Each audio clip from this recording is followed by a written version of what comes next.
Evangelho, sábado da quarta semana do tempo da Quaresma. O Senhor esteja convosco, Ele está no meio de nós.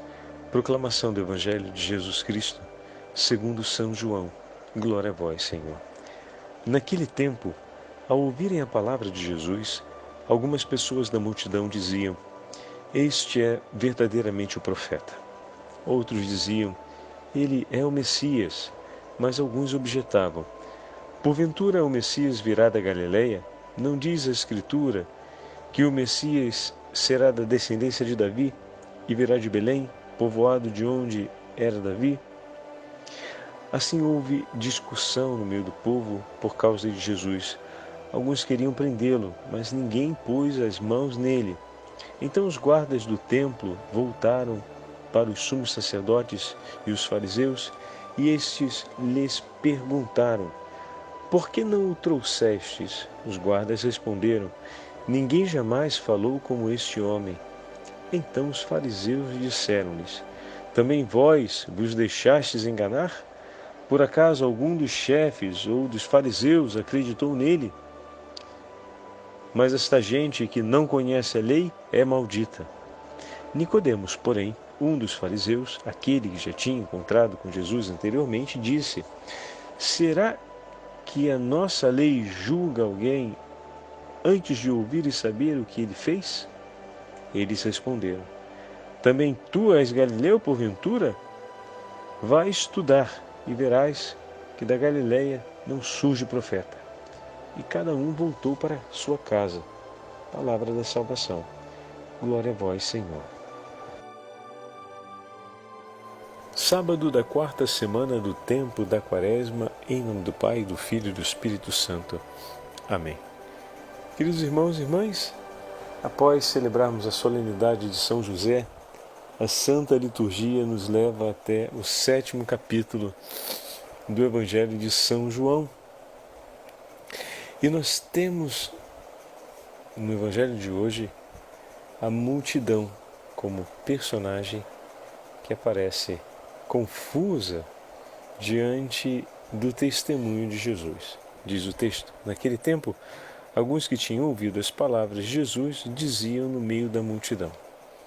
Então aqui João mostra para a gente a polêmica em torno do testemunho e do discurso que Jesus acabou de cumprir diante de todos os que estavam ali reunidos, ouvindo.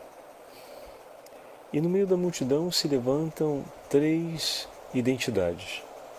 A primeira identidade, não definida, que é formada pelas pessoas que falam. Alguns dizem é um profeta, outros é o Messias.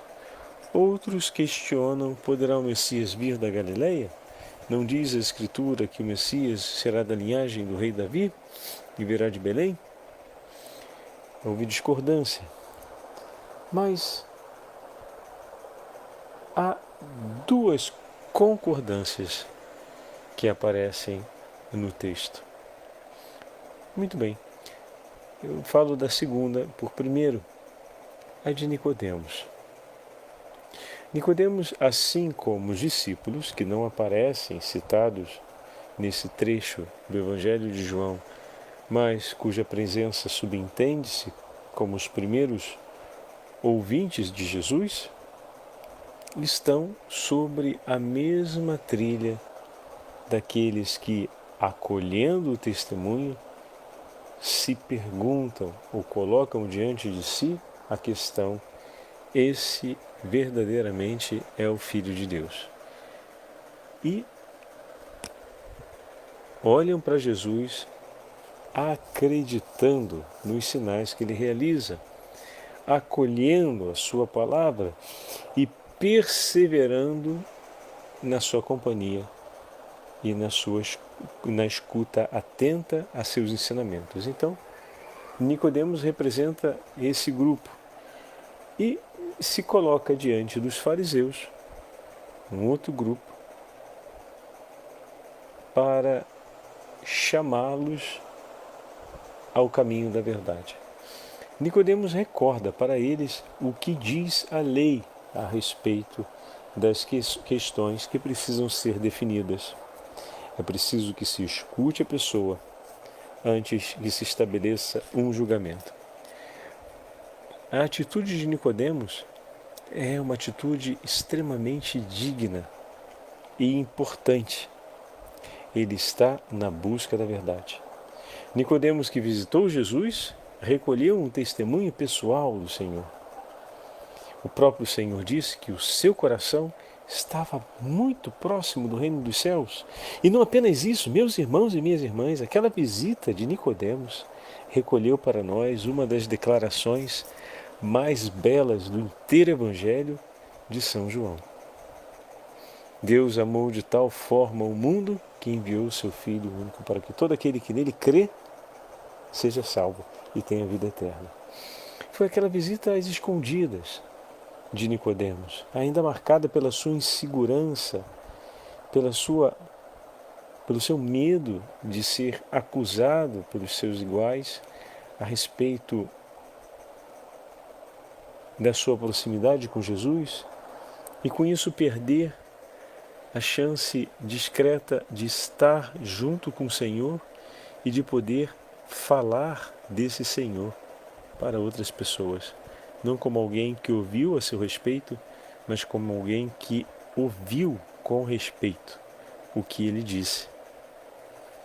Então, Nicodemos representa para nós o homem que está na busca da verdade, que se compromete em ouvir e interpretar aquilo que vem de Deus.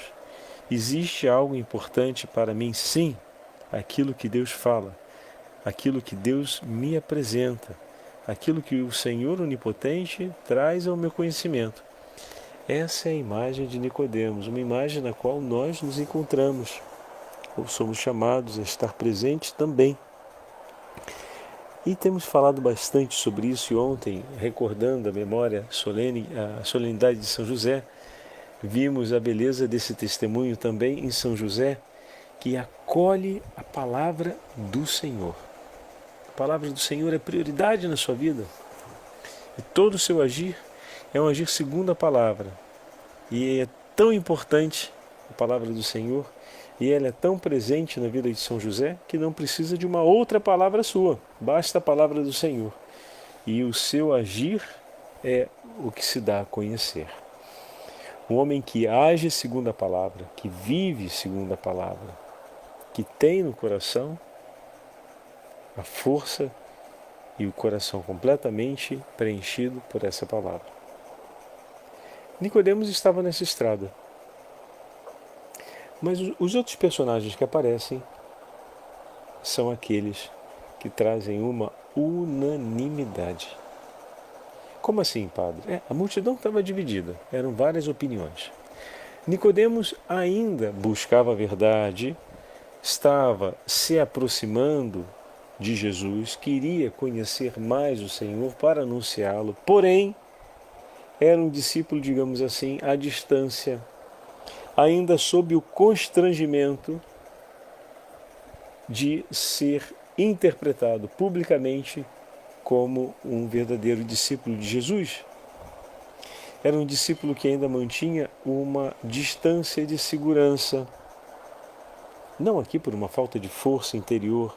Não vamos entrar no mérito dessa conclusão como uma conclusão absoluta. Não. Nicodemos estava dando seus passos. Ele precisava desse tempo para conseguir escolher e permanecer com o Senhor. Nicodemos está calcando com os pés a estrada do discipulado. Ele não fez ainda, como por exemplo Mateus, que deixou tudo para seguir Jesus, como o apóstolo São Paulo, mas já começou a segui-lo. Aos poucos, mas o está seguindo. E defendendo também.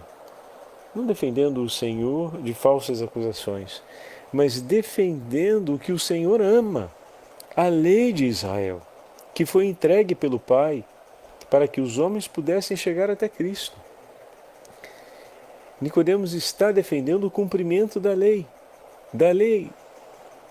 cuja o Senhor a respeito disse: dela não vim para transformá-la, dela se cumprirá todas as letras. Nicodemos está seguindo o que diz a palavra de Deus. Olha que maravilha! E ao seguir o que diz a palavra de Deus, ao seguir a tradição de Israel, está indo em direção a Jesus, como as águas de um rio que correm em direção ao mar.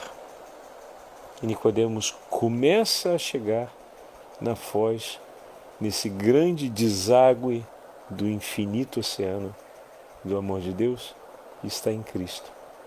É o rio na sua última porção, na sua última extensão. É importante observar esse detalhe. Está cumprindo a defesa da lei do Senhor. Ele está cumprindo o mandamento do Senhor de guardar o seu ensinamento e guardar a tradição de Israel com a dignidade que agrada ao coração do próprio Deus, com a dignidade que honra os profetas e que presta o justo dever de obediência às leis de Moisés. Muito bem. O terceiro grupo é um grupo que tem uma unanimidade entre eles. Não querem o bem, não aceitam a verdade e se interessam por realizar o ato de ódio contra Jesus. Impressionante, né? As forças infernais estão sempre em coalizão para atacar. 24 sobre 24. Olha aí. Um grupo, cada um falando uma coisa.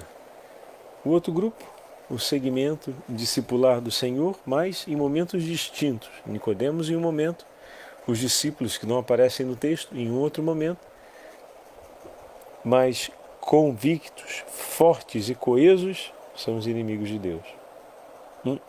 Isso tem a nos ensinar, não é verdade? Não se joga com o inimigo do Senhor. Precisamos estar vigilantes e atentos. E eles são bem agressivos. Eles não apenas repudiam Cristo abertamente, mas repudiam tudo aquilo que é amado pelo Senhor, inclusive a lei. Quando Nicodemos os adverte a respeito do cumprimento da lei, eles repudiam também a Nicodemos. Mas, padre, eles estão repudiando a Nicodemos, eles não estão repudiando a lei. Muito bem. Nicodemos está apresentando outra vez para eles o chamado de Deus ao cumprimento da verdade. E na nossa vida sabemos, meus irmãos, que muitas vezes nos dispersamos e o Senhor coloca ao nosso lado irmãos e irmãs que, como anjos, nos ajudam a recuperar suas palavras e a retomar o ritmo e o rumo da vida. Não foi diferente ali. Nicodemos estava sendo, por eles, um chamado de Deus, um mensageiro de Deus, a voz do Senhor, para que eles retomassem o caminho da verdade. E olha o que eles fizeram, como na parábola da vinha. Por um pouco, não disseram: olha aí mais um que vem em nome do patrão, vamos agarrá-lo e vamos bater na cabeça dele e mandá-lo embora. Na parábola da vinha acontece isso, até a tragédia de pegarem um herdeiro, matarem, lançarem fora da vinha e matá-lo, né? Então, estamos vendo essa contundente imagem. Nicodemos, que defende a verdade como ocasião misericordiosa de Deus, por eles recorda-os a respeito da busca da verdade, do caminho da verdade, e assim como eles repudiam a Cristo, caminho, verdade e vida, repudiam também a verdade apontada por Nicodemos no cumprimento da lei e repudiam também a Nicodemos, que aponta o caminho que leva à verdade. Não é o servo maior do que o seu Senhor. Nicodemos está aprendendo na pele aquilo que Jesus depois vai dizer a seus discípulos. Mas é algo que eu e você precisamos ter presente no nosso coração. Também vai acontecer com a gente. Como assim, padre? Vai acontecer o quê? O fato de que, por amarmos o Senhor e estarmos sempre junto dele e falando daquilo que é próprio e que agrada, próprio de Deus e que agrada o coração do Senhor, podemos também ser repudiados. Muitas vezes vamos ajudar os nossos irmãos a se reorientarem ao caminho da verdade e vamos levar pela cara. Vamos ajudar nossos irmãos a buscar o Senhor, que é vida, e vamos receber às vezes um tratamento de morte, ou seja, um tratamento de alguém que não se importa com a vida e que procura tirar também a luz de Cristo do nosso coração, ou seja, infundir a experiência de morte, a experiência do pecado. Não se assustem. Assim como vamos encontrar também muitas situações concretas, até mesmo dentro das nossas pastorais, onde vão estar muitos perplexos, todos impressionados com Jesus, amando a Jesus, mas sem saber afirmar algo com clareza a respeito desse Jesus que ama. E aqui entra o ofício catequético da Santa Mãe Igreja instruindo seus filhos. E também nos nossos grupos de pastoral nós vamos encontrar pessoas, ou na nossa vida de um modo geral, não só nos grupos de paróquia, mas até mesmo no ambiente de trabalho, às vezes num ônibus, vamos encontrar alguém falando sobre tema de religião, com um amor sincero por nosso Senhor e pelo que vem de Deus, mas completamente desorientado na hora de olhar para tudo aquilo que vê, busca e recolhe do testemunho do Senhor. E nós vamos precisar saber orientá-las com afeto, com amor. Não estamos vendo no texto de hoje isso, mas já o conhecemos pelos gestos de Jesus. Jesus, com muita amabilidade, de modo afável, recebe a confusão do coração dos homens e ajuda-os com paciência a compreender que Ele é o Filho de Deus.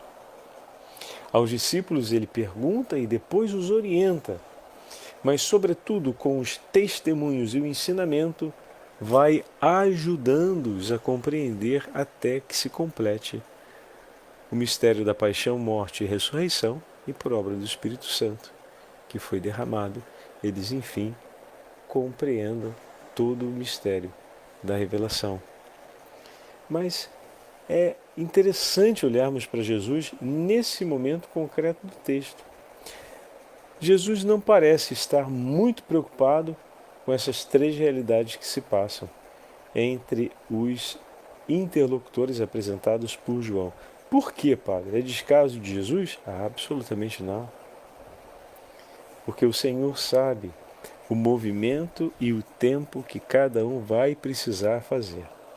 E nós vamos ver ao longo da Sagrada Escritura, como o Padre acabou de dizer, Jesus ajudando aqueles que precisam tomar uma decisão convicta a tomar, como é o caso de Nicodemos. Acompanha-os na maturação dessa resposta, até que finalmente conseguem responder. Nicodemos e José de Arimateia, por exemplo. Da mesma forma, assim como a multidão, em outros momentos ele vai ensinar de maneira mais atenta, não que Jesus seja desatento, mas de maneira mais atenta, vai ensinar a multidão através de parábolas e contando a respeito da Sagrada Escritura aquilo que o Pai reservou para esse que é o tempo da encarnação, o tempo da plenitude. Muito bem. Da mesma forma, Jesus, com os seus gestos, vai cumprir testemunho em favor do Pai, para que eles, vendo, como diz São João, acreditem e acreditando tenham vida e vida em abundância. E assim como foi para Zaqueu, foi para Mateus e para tantos outros, aqueles que conhecem o nome do Senhor levarão tantas outras almas ao encontro do Senhor. Então essa é a delicadeza que Jesus tem, bem como quando precisar realizar uma correção dura, como já vimos em outros momentos da nossa meditação, Jesus não tem meias palavras e fala de maneira direta e franca a respeito daquilo que não está bem, daquilo que está comprometendo a alma do homem à perda eterna, à morte eterna, ao pecado. Jesus chama em causa, chama em responsabilidade para que se convertam, para que participem da herança para eles, preparada desde toda a eternidade pelo Pai. Que maravilha, né? Desde toda a eternidade, Deus preparou-se e preparou um lugar para estarmos juntos. Desde toda a eternidade, Ele desejou a nossa aliança, a nossa comunhão. E ainda que no meio dessa história tenha acontecido muitos problemas, o desejo do Senhor continua seguro e perene. E Ele não descansará enquanto não estivermos unidos a Ele. Olha que maravilha! E olha com que paciência Jesus trata cada uma dessas três realidades. Os confusos, os que ainda carecem de uma decisão amadurecida e convicta, e aqueles que estão veementemente decididos a estabelecer uma oposição e uma atitude de hostilidade contra o Senhor. Ele não se encoleriza ou deseja o mal, ou julga, mas também a eles fala. Com o mesmo amor e, como vimos hoje, providencia quem vá anunciar e chamá-los ao caminho da conversão, como foi o exemplo de Nicodemos.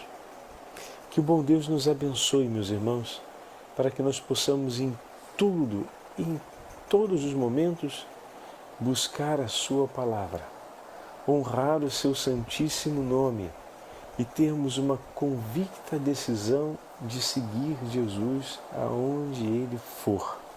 Que pela intercessão da Virgem Maria e de São José possamos concluir essa quarta semana e darmos início à quinta semana, que muito vai nos enriquecer na preparação dessa Páscoa do Senhor. O Senhor esteja convosco, Ele está no meio de nós. Pela intercessão do patrono da Igreja e guardião das famílias, São José, e da Beatíssima Virgem Maria, abençoe-vos o Deus Todo-Poderoso, Pai, Filho e Espírito Santo. Amém.